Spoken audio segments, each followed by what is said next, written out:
చిన్నపాటి వర్షం కురిసిన ఇళ్ల ముందు రోడ్లపై నీరు నిలిచిపోవడంతో తీవ్ర ఇబ్బందులు పడుతున్నామని గుర్రాలపేట కాలనీవాసులు ఆవేదన వ్యక్తం చేస్తున్నారు. సమస్యను పలుమార్లు సంబంధిత అధికారుల దృష్టికి తీసుకువెళ్లినా పట్టించుకోవడం లేదని వారు ఆరోపిస్తున్నారు. మార్కాపురం జిల్లా కొమరోలు మండల పరిధిలోని రాజుపాలెం, పొట్టిరెడ్డిపల్లె సమీపంలో ఉన్న గుర్రాలపేట కాలనీలో 4 వీధులు ఉన్నాయి. ఈ వీధుల్లో సీసీ రోడ్లు ఉన్నప్పటికీ చిన్నపాటి వర్షం పడితే నీరు రోడ్డుపైనే నిలిచిపోతుందని స్థానికులు చెబుతున్నారు. వర్షపు నీరు రోజుల తరబడి నిలిచి పాచిపట్టడంతో దుర్వాసన వస్తుందని, నడిచేందుకు కూడా ఇబ్బందిగా మారిందని కాలనీవాసులు తెలిపారు.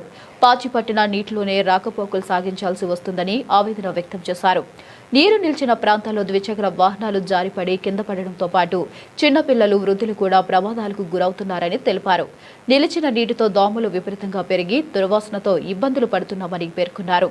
దోమలు, అపరిశుభ్ర వాతావరణం కారణంగా జ్వరాలు, ఇతర అనారోగ్య సమస్యలు ఎదురవుతున్నాయని, వైద్యం కోసం ఆసుపత్రులకు వెళ్లి వేలాది రూపాయలు ఖర్చు చేయాల్సి వస్తుందని కాలనీవాసులు ఆవేదన వ్యక్తం చేశారు.